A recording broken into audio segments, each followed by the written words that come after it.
everybody knows that quilting can be an expensive hobby, but there are ways to cut the cost when you're quilting without sacrificing the quality of the quilts you make. Hello everybody, this is Michelle Fox and welcome back to The Simple Quilter.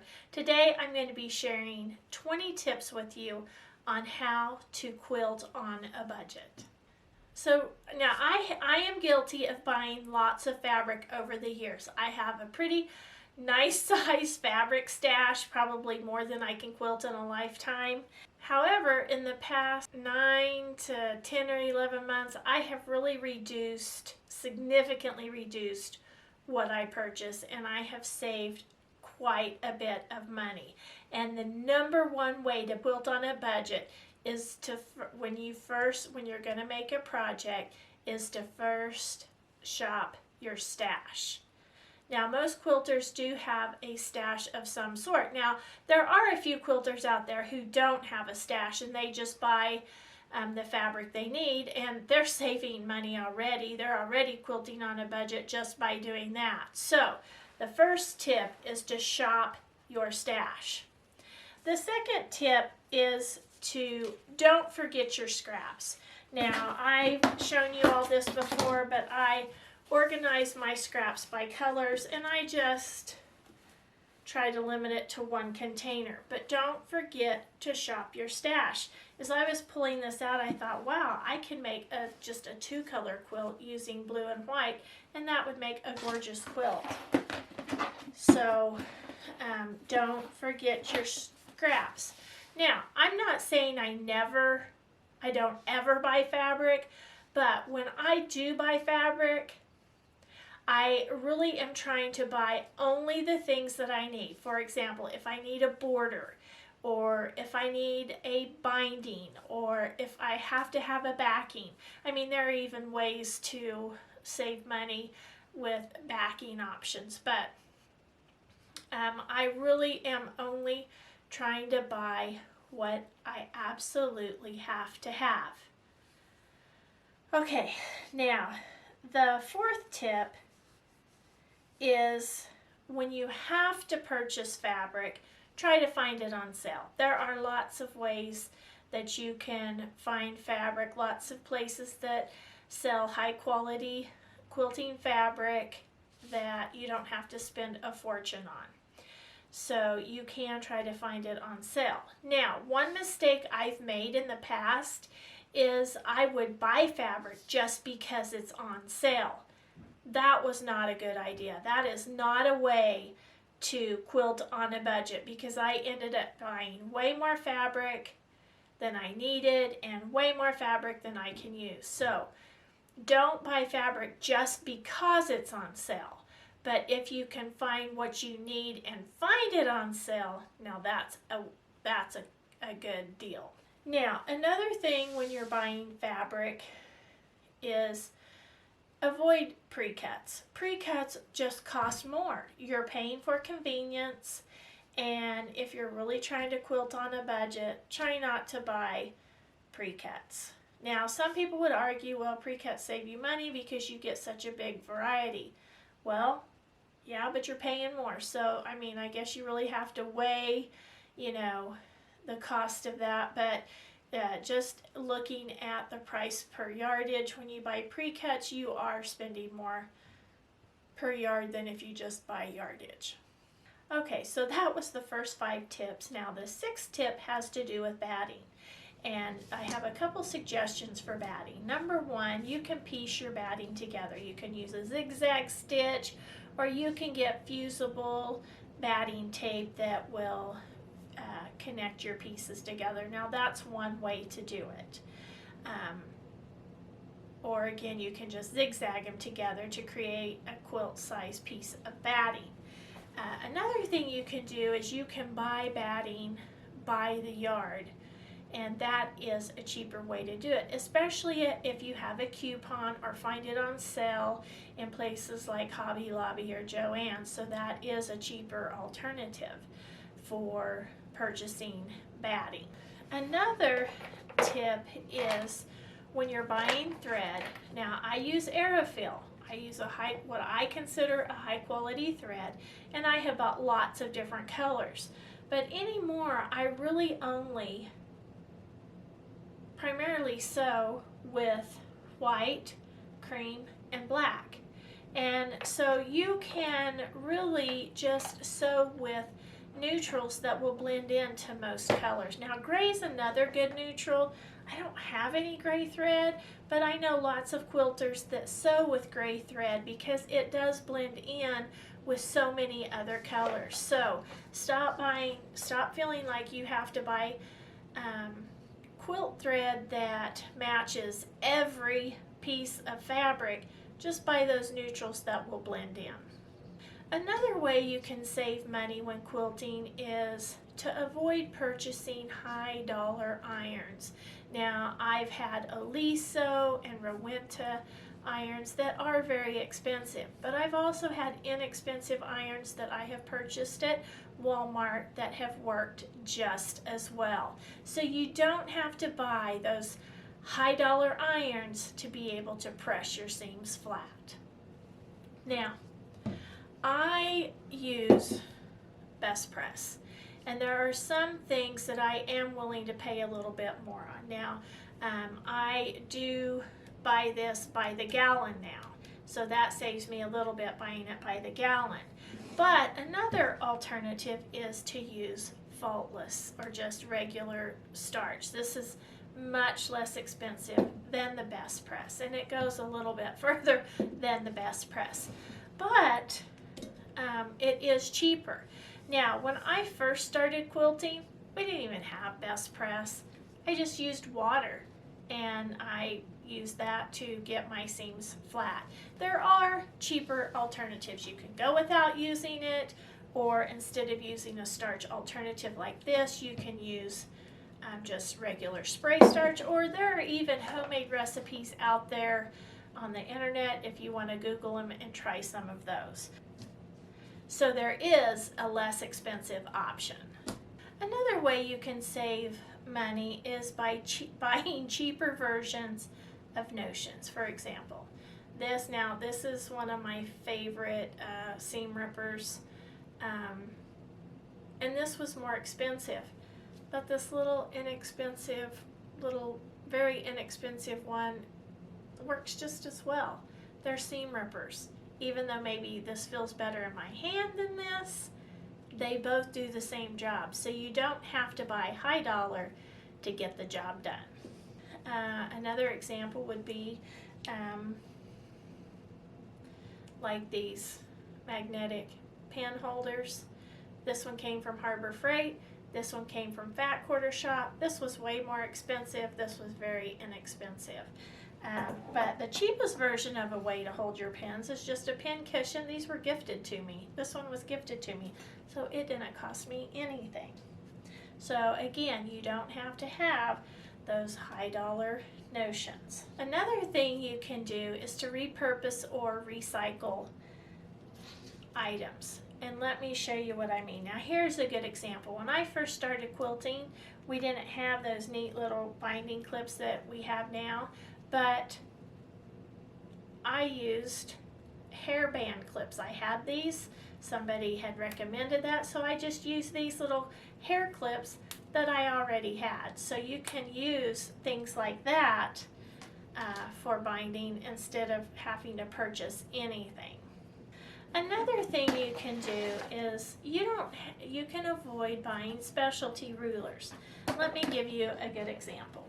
Now, this is the Log Cabin Trim Tool 2 ruler. I love this ruler. I bought this ruler. I really like this ruler. And it makes a great log cabin block. But before I had that ruler, I just used my basic ruler to make the log cabin squares. And you can do it. Now, this is more convenient, and it just makes them perfect, but you can do it with just one ruler. You can make lots of things with just your basic ruler. It has all kinds of angles on there that you can use to make triangles. I also have specialty rulers for half square triangles and flying geese. Prior to purchasing those, I made them for years using just a basic ruler. So you don't have to have the latest and greatest specialty ruler to quilt with. You can quilt with just the basic ruler. Okay, now in my videos you'll see me sewing with a Bernina or a Juki. Those are more expensive machines. However, when I first started quilting, I began quilting on an old Singer machine that I had had when I was a teenager. My parents bought it for me when I was in home ec, and I used that and made lots of quilts with that machine. Then when that one started not working very well and I had to do something else, I did purchase sewing machines from Walmart, and I made lots and lots of beautiful quilts using those machines from Walmart. So you do not have to have a high-end machine to make a beautiful quilt. Now, I do want to say I have noticed a significant difference in sewing with a higher quality machine like the Bernina or the Juki, but those other machines, I didn't know the difference, and like I said, I made lots of beautiful quilts with those machines. The next tip is to use patterns that are free. You can make your favorite block. You can, like a flying geese block, you can take that and you can make just a flying geese quilt, or you can make one block like a log cabin and just make lots of them and put them together in a pleasing manner, and you have a quilt. So you don't have to continually buy patterns.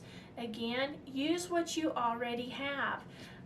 Most quilters have lots and lots of patterns. They have magazines, so there's always lots of free patterns already out there for us. Also, the internet has tons and tons of free patterns available.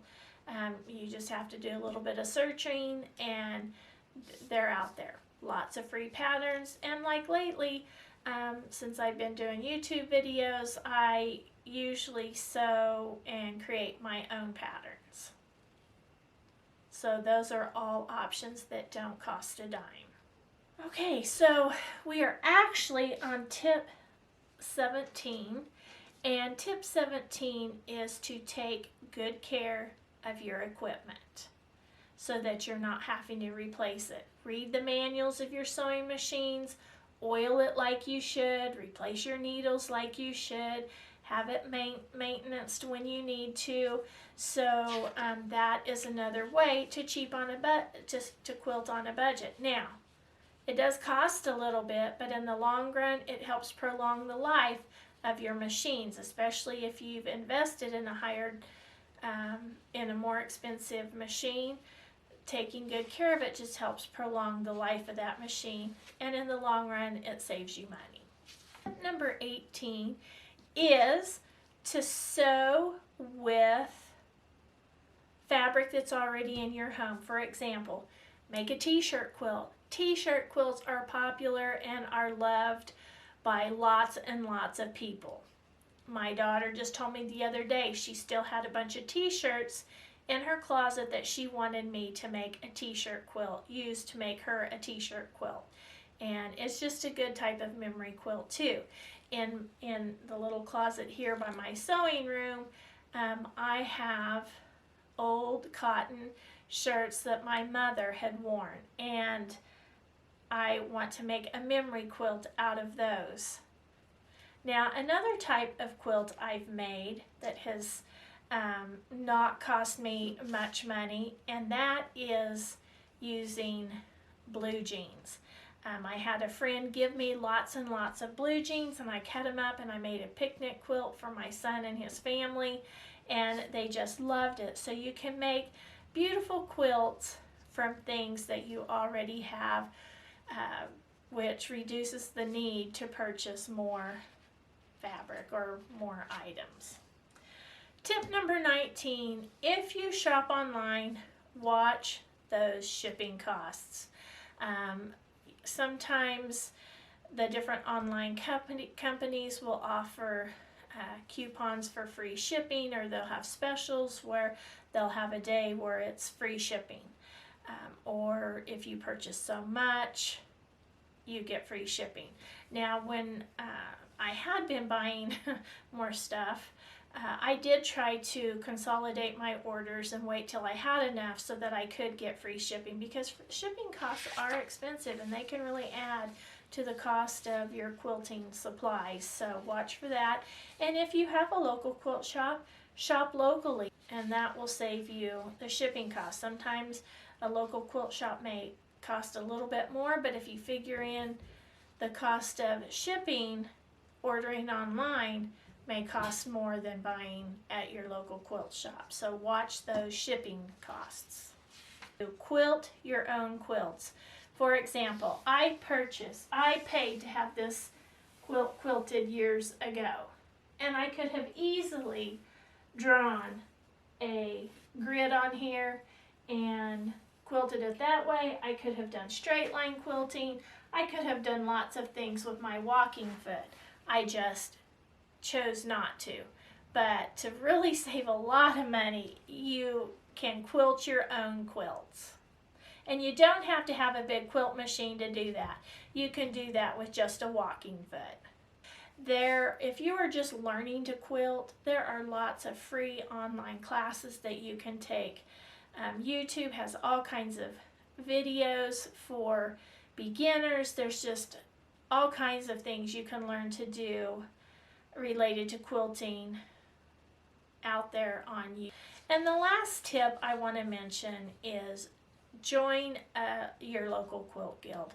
Now, our local quilt guild, I don't know, it usually costs somewhere between $20 and $30. I think maybe ours is $25 for the year, but it is a fantastic resource for quilters. For example, our local quilt guild has an extensive quilt book library, and you could use that and never have to purchase any type of pattern. Here is another advantage of belonging to our quilt guild, or to a quilt guild. Frequently people will bring things in they want to get rid of, and they just set them on the back table. This has included patterns and books and fabrics and notions. And they just offer them to other quilters for free. So that is another great way to save money, because you're not having to buy as much fabric. There's other resources there in your quilt guild, and definitely patterns. Another benefit of belonging to a quilt guild is that you can attend free programs. Now, not all of them are free that quilt guilds do. A lot of times when they bring people from outside areas, they have to charge the quilt members, but a lot of the programs that our quilt guild provides are free to the members. So that's just another way that quilt members save money. So in the comments below, be sure to include ways that you quilt on a budget. Those comments do help lots of other people, so if you'd like to share, again, put those in the description or in the comments below. I hope you've enjoyed today's video. If you have, please hit the like button, subscribe if you haven't, please share with a friend, and as always, leave a comment. I love to get those comments, and I do try to reply to each and every one. So until next time, have fun quilting.